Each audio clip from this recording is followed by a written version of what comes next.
everyone, thanks so much for being here. My name is Kat and I make houseplant videos here on Good and Planty. If you just happened to absolutely love this video, please consider liking it, commenting, subscribing, or following me on Instagram. All of these things help me grow my channel like a plant. Okay, as promised, I am truly back. Today's video is going to be all about the, how many plants? What? 8 plants.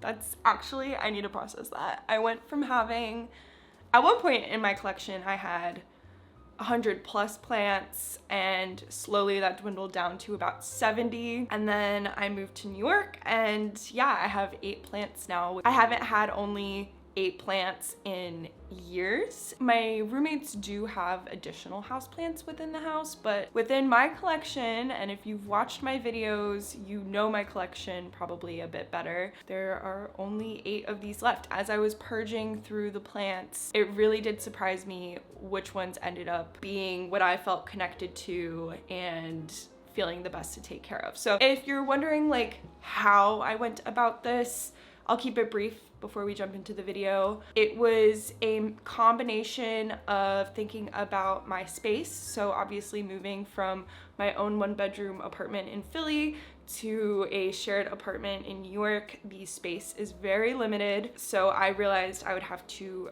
bring mostly smaller plants and kind of decide what big plants were gonna make it. On top of that, I thought about my emotional connection to the plants. There were some that immediately I knew were gonna be part of this 10.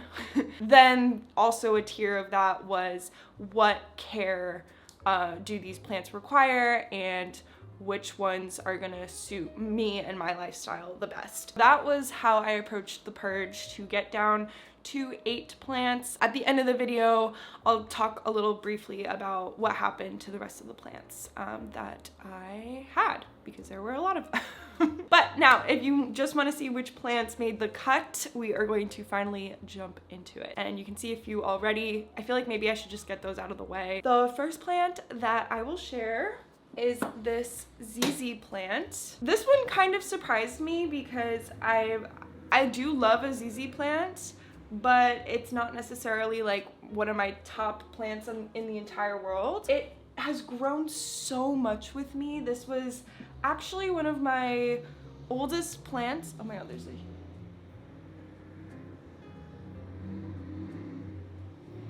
I'm definitely adjusting to that, and so is my filming schedule. This is actually one of my oldest plants, and I realized how much it had grown with me. I was lucky that I knew what my room looked like here in New York before moving. I was able to kind of a little bit play around with, can't ruin my background here. I knew what the space looked like and what plants I kind of wanted to play around in terms of like styling my room. The ZZ just really made sense in here. It was a bit of the fact that it's one of my older plants, and also I just knew exactly where it would go. Hence, we still have my ZZ with me. Love her. And then while we're at it, I'll talk about this guy.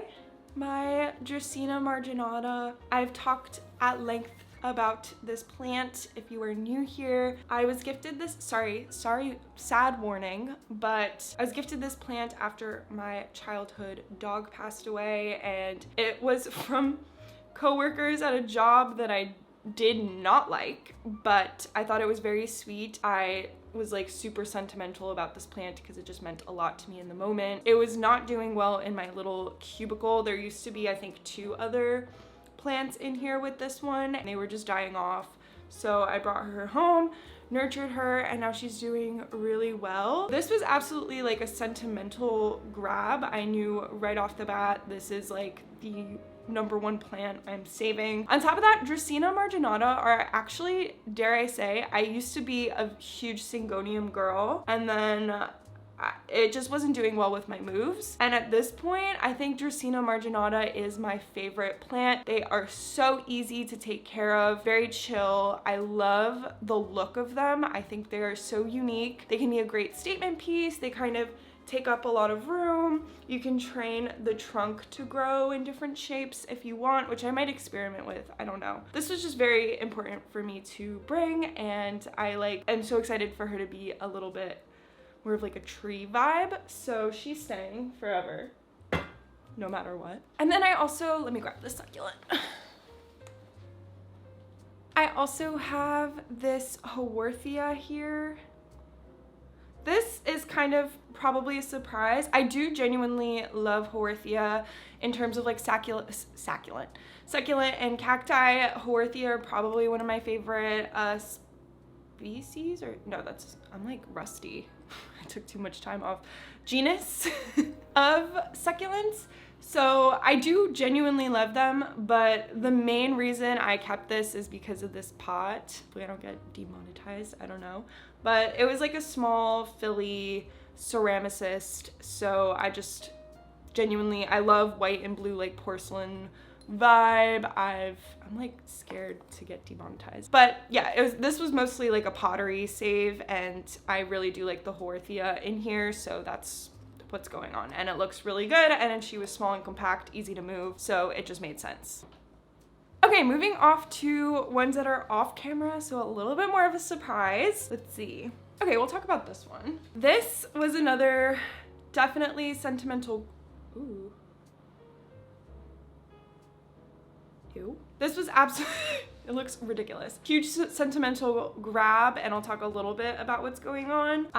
This is the oldest plant in my collection. I've had this plant since high school. That's actually wild. So it's been years of me having this plant. She's gone to every dorm, every move, every apartment that I've had. It's like, it's me and her, ride or die. The reason she looks so funny is because it was originally this piece right here, and then I got curious about like propagating cacti. I don't know why I subjected my most treasured plant to that experiment, but I did. I propagated this piece off of her, stuck her in some perlite, didn't even think about it for maybe 2 years, and I was barely watering it. It had a very stable root system, believe it or not. And then from this propagated piece, this and this started growing out. I wanted to save this pot, but I didn't really care for the plant in there. So I just kind of made it more compact and placed both of these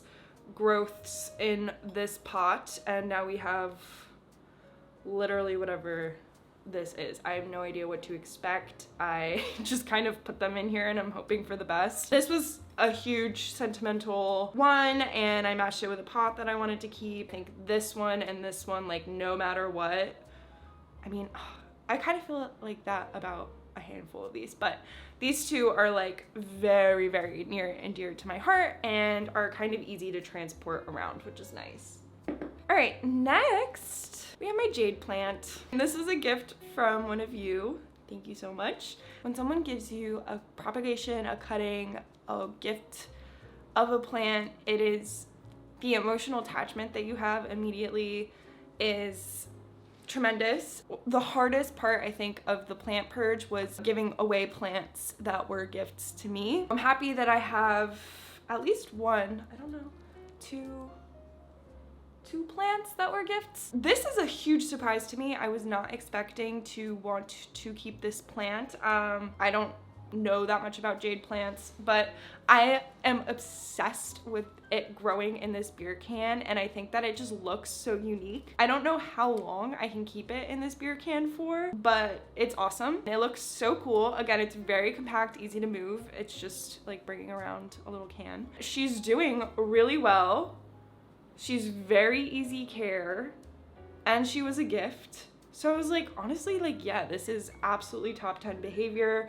We are bringing her, and I have this like cork IKEA coaster that I just use as her saucer. I also really like that she can handle some stronger light, and I don't actually know what direction that is. I didn't even check because I was like, well, the plants that I have are gonna have to deal with it. But it does get very strong morning light, so maybe it's east. I don't know, I'm sweating though, so maybe it feels like a southern facing window. Okay, then we have, okay, this one, it's gonna be hard to talk about. You guys are gonna get it. It's a cutting from my massive Micans. Whew, yeah, I don't have the massive Micans with me, spoiler alert. That was a huge loss. Like, I've if you've watched my channel, or haven't watched my channel, I should say, I had a beautiful, beautiful philodendron micans, and I bought her in a vining basket that was maybe like 8 inches. I potted her up on a stake and she grew so tall. The leaves were massive. The moss pole alone was like about 5 feet, and then the vines were just like long enough to cover at least one wall on each side. That was like a true statement piece in my home and in my little plant family. But there was just no way I could make sense of moving such a massive, heavy plant all the way to New York. I did not have a moving van. I didn't have a sunroof, which is how I had moved her in the past. On top of that, I also potted her in this like extremely heavy ceramic pot. It was just not realistic. Pot was like $150, and I tried so hard to get like my bang for my buck back because I really invested so much in this plant.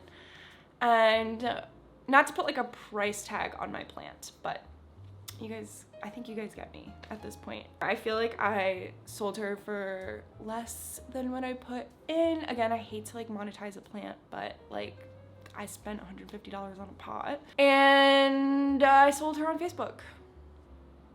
Some of you actually, it was really funny, some of you found me on Facebook Marketplace based off of me listing this micans. You guys were like, I recognize that plant. Are you Kat? And I'm like, yeah. So that was kind of funny. Small world. The new owner was super, super sweet. I feel great about it being in their care, and it is what it is. So that's the story on the micans. I couldn't help it. I took a little cutting because I was like, I've had this plant for so long, there is no world in which I don't have a tiny little piece of her, especially since they are so easy care and simple to propagate. Well, I don't want to mess with her too much, but I do have some roots starting to poke out. There we go. Okay, moving on to plant number 7 that managed to escape the great purge of 2023 is my smaller monstera. This was a gift from a very special person. This was a propagation from this person's larger plant, and I'm obsessed with her. That is the Monstera deliciosa. Again, very easy care plant, a bit sentimental. I knew that she would fit well on a shelf or in my windowsill, and that's exactly what happened. So I brought her. And then the last and final plant I will share with all of you. If you follow me on Instagram, you already know probably what I'm gonna say, but I did bring my massive Monstera deliciosa that I will insert clips of. I kind of mentioned a few times about how space was so limited, and I really had to be strategic about the sizing of the plants I was bringing. I knew in my heart that the Monstera deliciosa was going to be coming with me as my big piece and kind of a risk. She beat out the micans because it was a lot easier to transport, and I just do feel a little bit more of a connection with her. I really love how she is growing. She's doing awesome. As big as she is, it's more compact. I don't have to worry about all the vines ripping off and all of that. And she moved really well. She has popped out a new leaf, and I'm very happy that, because a lot of people were like, how are you gonna bring the monstera? Like, that's not gonna work, blah, blah, blah, blah, blah. And it did work. We just kind of had to put her in a car a little smushed, but she is here in one piece. She is doing fabulous, and I am so happy that I brought her. It just takes a little creativity if you want to move a big plant around to a new city, but you can totally make it happen. So those are the 8 plants that I brought to New York with me on my new journey here in this new city. I'm very sad.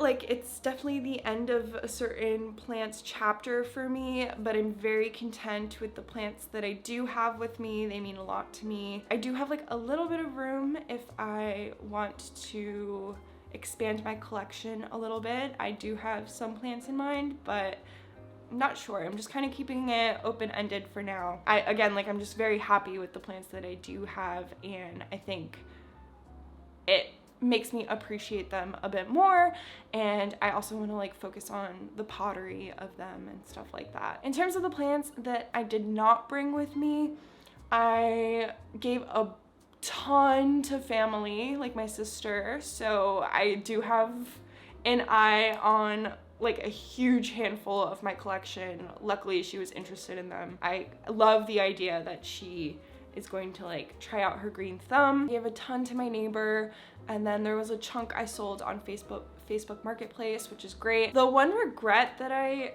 have from that purge that I like wanted to talk about here is, and I saw, what's his name? Farmer Nick on Instagram. He's like a big plant guy. He talked about minimizing his collection recently on Instagram, I saw, and he donated a huge chunk of his plants to schools. I wish that I had thought of that. I think when you're moving, things get really chaotic, and unfortunately like waste is part of that process, and I tried to be good about like donating and giving away things for free, but it happens, and I just like, that is genius. I don't know what the process of that even looks like, but I just wanted to put that in the universe because that's something I'll keep in mind moving forward. And if you have a surplus of plants that you don't know what you want to do with, that could be an option for you that I was not thinking about, unfortunately. Yeah, I thought that was cool.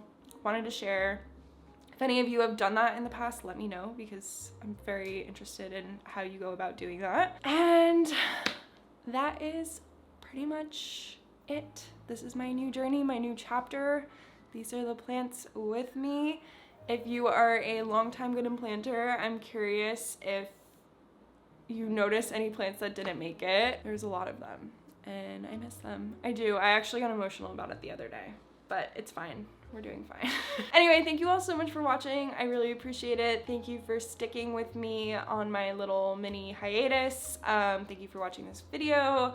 I really appreciate actually all of the very sweet comments that were left on my previous video where I kind of explained why I took a bit over a month off of YouTube. It's not that dramatic of a pause, but I had so many things change that I wanted to explain myself a bit. I haven't had a chance to answer every single comment that came in, but I've been reading them and they are like so sweet. I just like, you guys mean a lot to me, so thank you so much. And that's it. So again, thank you, love you, and I will see you in my next video. Bye.